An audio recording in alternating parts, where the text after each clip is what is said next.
Baik, perkenalkan saya Stella Nevendri Seme dengan NIM 19100200093. Kali ini akan menjelaskan soal UTS yang telah diberikan. Contoh soalnya seperti ini. Jadi langsung saja kita masuk pada bagian pembahasan nomor 1, yaitu diminta untuk membuat laporan laba rugi komprehensif dengan menggunakan format 2 laporan. Kurang lebih laporan laba ruginya seperti ini. Kita sisa memasukkan angka-angkanya saja, seperti penjualan neto sebesar $1.200.000.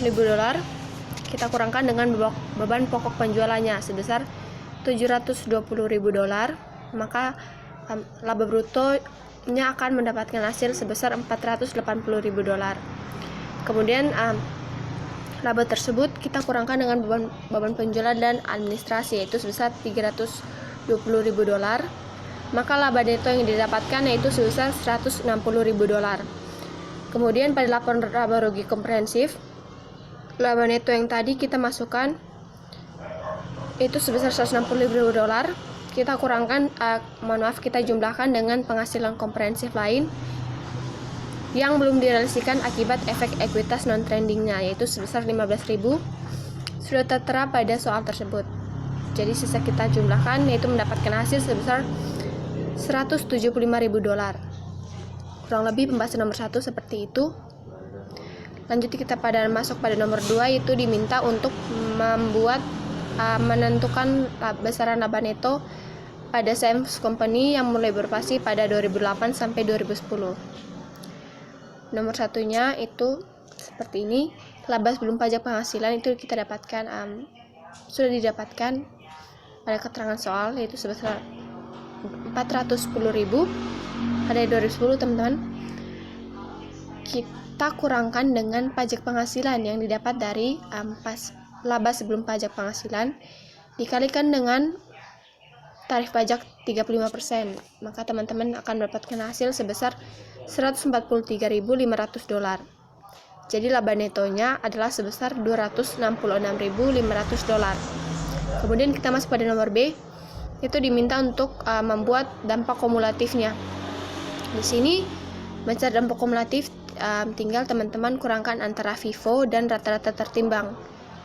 Jadi dari tahun 2008 FIFO-nya itu sebesar $395 dikurangkan dengan rata-rata tertimbang sebesar $370.000, maka dampak kumulatifnya itu sebesar $25.000. Kemudian pada 2009 sama seperti pengerjaannya, 420 dikurangkan dengan 390, maka akan mendapatkan dampak kumulatif sebesar $30.000. Kemudian yang 2010 yaitu 460 dikurangkan dengan 410, maka dampak kumulatifnya sebesar $50.000. Kemudian kita masuk pada nomor C, yaitu membuat laporan laba rugi komprehensifnya. Di sini kita menerangkan laba sebelum pajaknya dari 2008 sampai 2010 seperti yang sudah diberikan data-datanya. Jadi kita tinggal masukkan saja.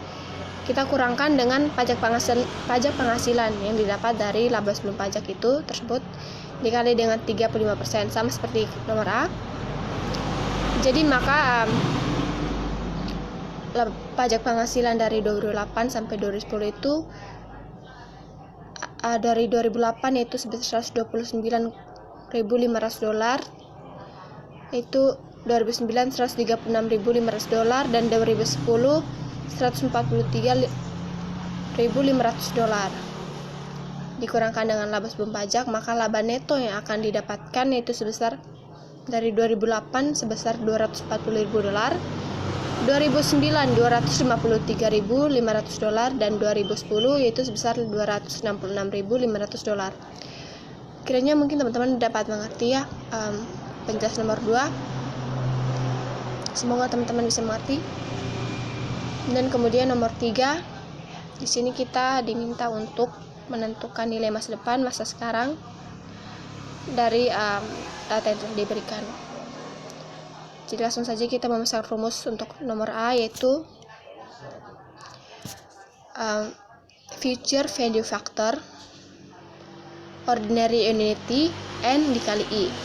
Jadi langsung saja kita masukkan angkanya, itu sebesar $2.000.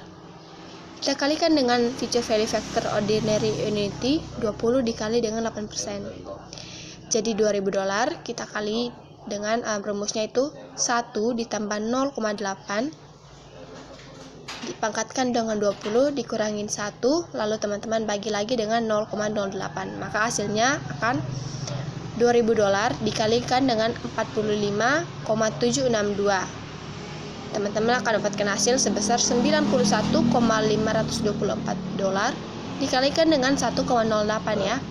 Itu 1,08 itu didapat dari 1 ditambah 0,8. Kemudian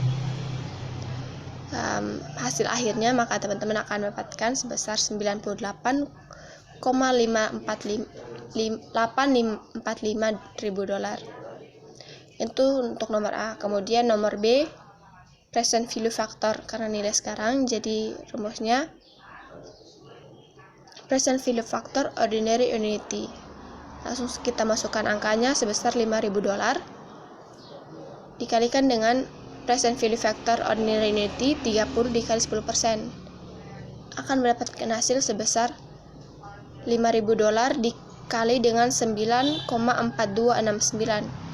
9,4269 itu didapatkan dari rumusnya sedikit berbeda dengan nomor A, yaitu 1 dikurangi 1 dibagi 1 ditambah I dipangkatkan N, kemudian dibagi I lagi, jadi 1 dikurangi 1 ditambah 1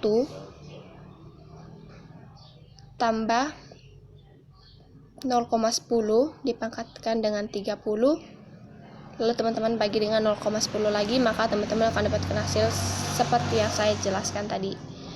Kemudian kemudian dari 5.000 dikali 9,4269, maka teman-teman akan mendapatkan hasil sebesar 47,154,57 dikalikan dengan 1,10 ya. Seperti yang di atas, 1,10 itu didapat dari 1 ditambah dengan 0,10.